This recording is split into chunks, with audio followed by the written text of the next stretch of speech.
Assalamualaikum warahmatullahi wabarakatuh. Saya Siva Merliana Eka-Cayani dari Prodi Akuntansi Universitas Yarsi dengan NPM 121202036. Pada video kali ini saya akan membahas mengenai penyembuhan uji asumsi klasik. Nah, yang saya akan bahas itu hanya dua, yaitu penyembuhan pada uji normalitas dan penyembuhan pada uji multikolonialitas. Nah, yang pertama penyembuhan data pada uji normalitas atau data yang tidak terdistribusi dengan normal. Faktor-faktor yang mengidentifikasikan data tidak normal adalah sebagai berikut. Yang pertama itu terdapat data ekstrim, yaitu data yang melebihi nilai maksimum atau ambang batas. Yang kedua terdapat data yang bertumpuk. Dan yang ketiga nilai mendekati nol. Nah, dasar pengambilan keputusannya itu, jika nilai SM signifikan totalnya kurang dari 0,05, maka nilai residual dalam suatu regresi tidak terdistribusi dengan normal. Kemudian, jika nilai SM signifikan totalnya lebih dari 0,05, maka nilai residual dalam suatu regresi terdistribusi dengan normal. Nah, di sini ada jenis-jenis grafik histogram transformasi data yang tidak normal. Yang pertama itu ada moderate positive skewness, kemudian substantial positive skewness, ada severe positive skewness, moderate negative skewness, substantial negative skewness, dan yang terakhir severe negative skewness. Nah, di sini solusi alternatif untuk mengatasi gejala data yang tidak normal dalam model regresi itu berbeda-beda setiap bentuk grafik histogramnya. Nah, untuk moderate positive skewness ini menggunakan SQRT dalam kurung X atau akar kuadrat. Untuk substantial positive skewness menggunakan LG10 dalam kurung X atau logaritma 10 atau ln. Untuk severe positive skewness dengan bentuk L menggunakan 1/X atau inverse. Nah, kemudian untuk moderate negative skewness menggunakan SQRT dalam kurung K kurang X. Untuk substantial negative skewness menggunakan LG10 dalam kurung K kurang X. Untuk yang terakhir severe negative skewness dengan bentuk J menggunakan 1 per dalam kurung K kurang X. Nah, di sini saya sudah memiliki datanya, ada variabel income, earns, will, EXP, dan age. Nah, sebelum kita melakukan penyembuhan, kita harus lihat dulu apakah benar data ini tidak terdistribusi dengan normal. Karena kalau misalkan kita tidak cek dulu, ternyata data ini normal, kan kita tidak perlu melakukan penyembuhan lagi. Jadi kita cek dulu dengan klik analyze, kemudian ke regression, ke linear. Nah, untuk dependen kita masukkan variabel Y, dan variabel lainnya kita masukkan ke independen. Kemudian kita klik save. Nah, di sini kita checklist unstandardized, kemudian klik continue dan OK. Balik lagi ke data view-nya. Ini uji normalitas ya. Kemudian kita ke non-parametric test, kemudian ke legacy dialog, ke one sample KS. Nah, kita masukkan ke test variable list-nya itu nilai unstandardized residualnya. Kemudian kita klik OK. Nah, kita lihat nih, outputnya sudah keluar, SM signifikan totalnya kurang hasilnya 0,00, yang artinya kurang dari 0,05. Bisa dibilang berarti data ini tidak terdistribusi dengan normal. Berarti data ini harus kita sembuhkan. Nah, jadi kita akan melakukan penyembuhan. Nah, yang pertama itu kita harus lihat dulu variabel mana yang membuat data ini tidak terdistribusi dengan normal. Dengan cara klik analyze, kemudian ke non-parametric test, kemudian ke legacy dialog, kemudian ke one sample KS. Nah, unstandardized-nya kita balikin, kemudian kita masukkan semua variabel ke test variable list-nya, kemudian kita OK. Nah, di sini sudah ada outputnya. Kita lihat mana yang tidak terdistribusi dengan normal variabelnya. Untuk income 0,007, untuk earns 0,003, untuk world itu 0,00, kemudian untuk EXP 0,200, kemudian untuk age 0,065. Nah, dari kelima variabel ini ternyata yang penyebab dari data ini tidak normal adalah 3 variabel ini, income, earns, dan wealth, yaitu tiga-tiganya memiliki SM significant totalnya itu kurang dari 0,05, yang artinya tidak normal. Nah, berarti kita akan melakukan penyembuhan dengan cara bikin grafik untuk penyembuhan dulu. Jadi kita lihat dulu grafiknya. Kita ke graph, kemudian ke legacy dialog, kemudian ke histogram. Nah, jadi ini kita lihat grafiknya yang untuk variabel yang tidak normal saja. Nah, tadi ini income kita masukkan, kemudian checklist display normal curve-nya, kemudian kita klik OK. Nah, kita lanjut lagi ke variabel selanjutnya. Kita lakukan hal yang sama. Kita balikin variabel kedua itu earns, oke. Kemudian yang ketiga variabel will.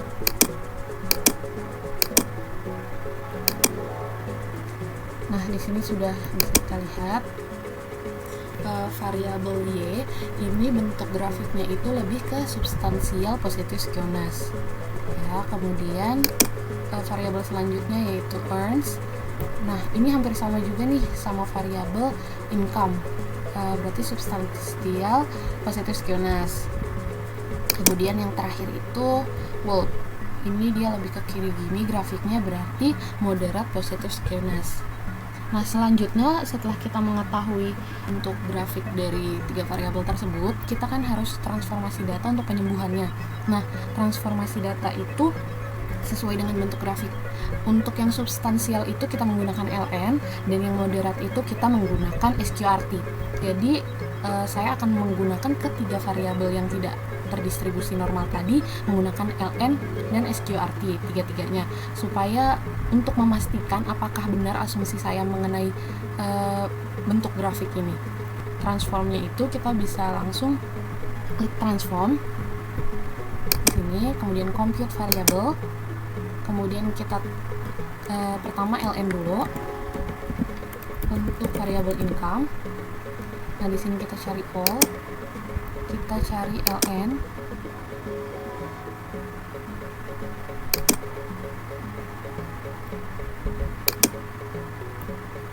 nah di sini kita masukkan variabel income, kemudian kita klik OK.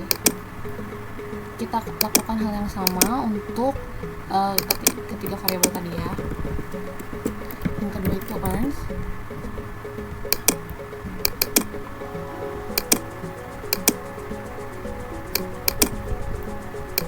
dan yang terakhir itu wealth. Nah, ini yang terakhir, kemudian kita klik OK. Nah, setelah ln kita transform lagi pakai yang SQRT. Sama, ini kita ganti dengan SQRT underscore income variabelnya.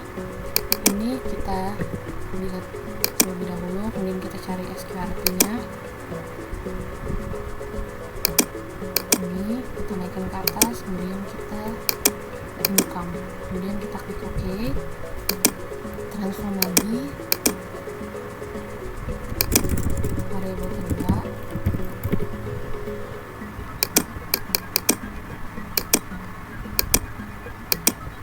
kemudian klik OK, dan variabel yang terakhir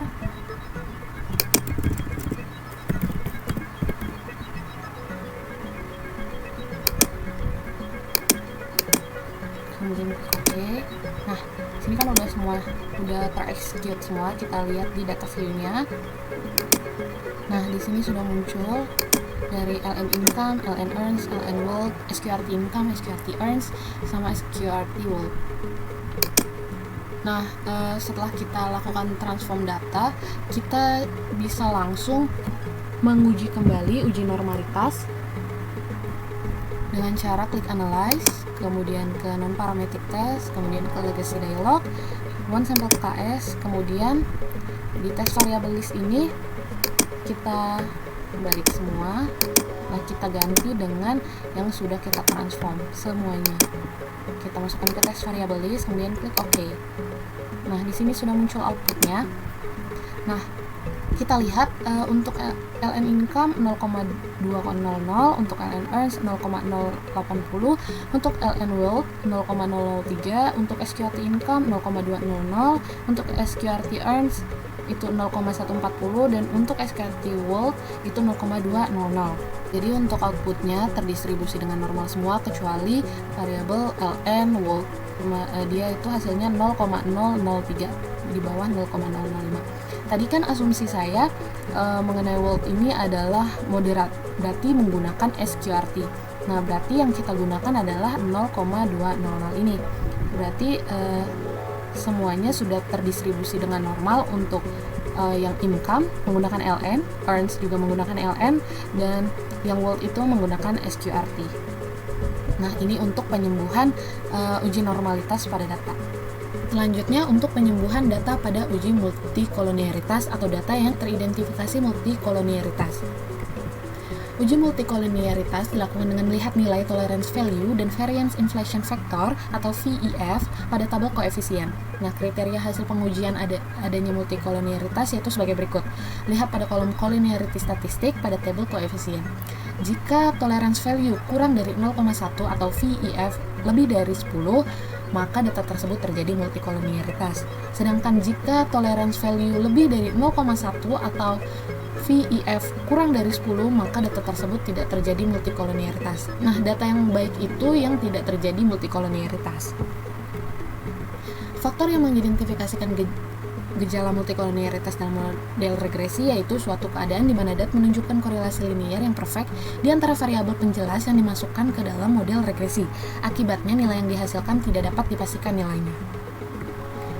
Nah, di sini solusi alternatif untuk mengatasi gejala multikolonialitas dalam model regresi. Yang pertama itu melakukan alternatif uji lain untuk mendeteksi gejala multikolonialitas dalam model regresi seperti uji korelasi.